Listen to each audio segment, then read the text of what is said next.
Back in 2007, a PC game was released that eventually created such a huge cult following that its inner workings would shape the very foundation of survival horror for years to come. GSC Game World, a Ukrainian developer, launched S.T.A.L.K.E.R. Shadow of Chernobyl, STALKER being an acronym for Scavengers, Trespassers, Adventurers, Loners, Killers, Explorers, and Robbers. You, as the player, essentially take on any to all of these roles based on how you play. Set in the middle of Chernobyl area after the nuclear release disaster that caused much of the area to be empty, irradiated, filled with wildlife called the Zone, you are a lone wanderer suffering from amnesia, fighting for survival as you slowly uncover the real reasons for the disaster, who you really are, and what you're doing there. How this happens is almost entirely up to you, with the world now completely open for exploration. You are dropped into the starting area with a pistol, a ration or two, and a bandage. Despite how plain some of this may sound, it wasn't the origins or the overall plot that ensnared fans. It was the game's overall ability to bring about the constant sense of dread, pointlessness, and atmosphere to the screen, essentially taking all of that and making a unique experience no other game was able to encompass at the time. For example, a neutral encampment might have one or two strangers hanging out at a campfire singing songs while playing a guitar.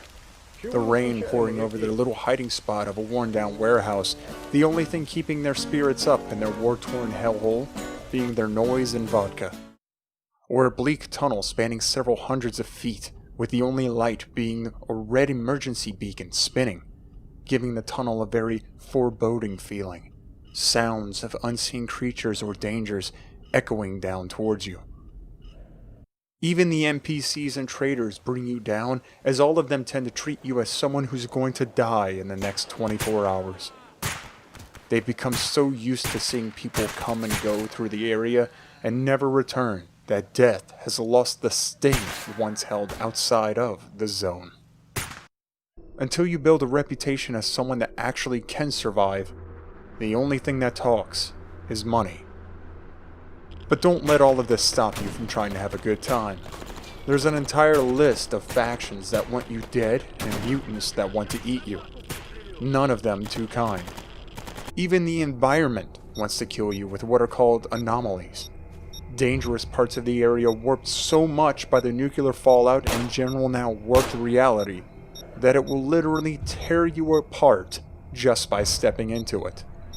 That's not including starvation, dehydration, radiation poisoning, bleeding out, or just downright stepping on a landmine.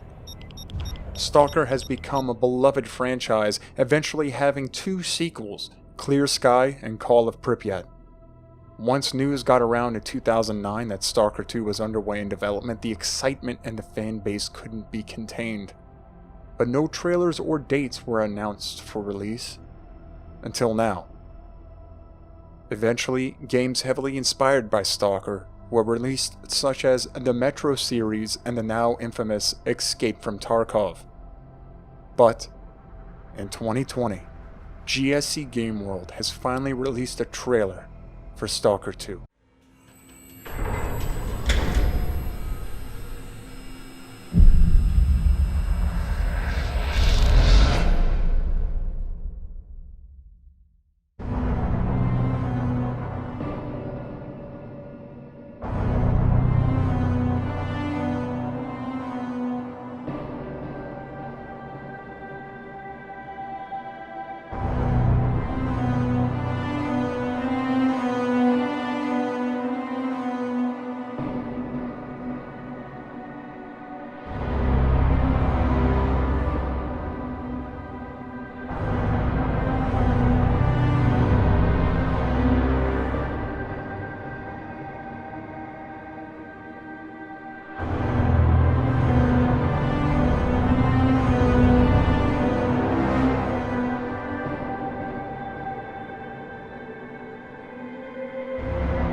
What may come as a surprise to many is that Stalker 2 will have its first ever console release with Xbox. This has caused some speculation from the die-hard fanbase, worried that they would water down the experience to cater to a potentially new market. But GSC Game World ensures that the PC will remain the forefront and focus. So why write this script and actually plan out a video? Growing up, other than Counter-Strike, Stalker was one of the main reasons I learned how to upgrade and customize computers. It was a pivotal point for me in time, especially with modding the game. It came down to learning about the computer inside and out. I wasn't just telling myself I needed a new graphics card, I was teaching myself about RAM, processors, system files, and more. Is it blatant nostalgia? Well, not entirely. Even to this day, people are still modding and creating content for this series. I even go back on occasion every 2 or 3 years and reinstall it. I would argue that it's held itself up well thanks to the many patches over the years, and even with all the times I've already played it, it hasn't ever gotten dull, as there are so many ways to approach the way you play. I've constantly said on my channel that being a fanboy or blatantly protecting a brand is a bad idea, and I still stand behind this.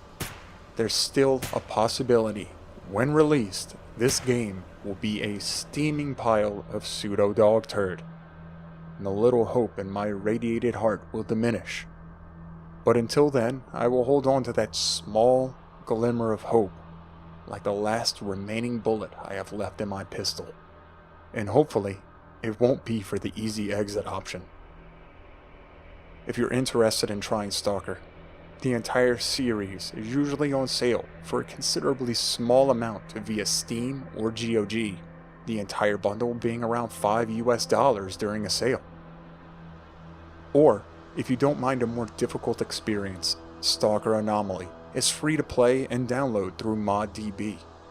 A link is down below in the description.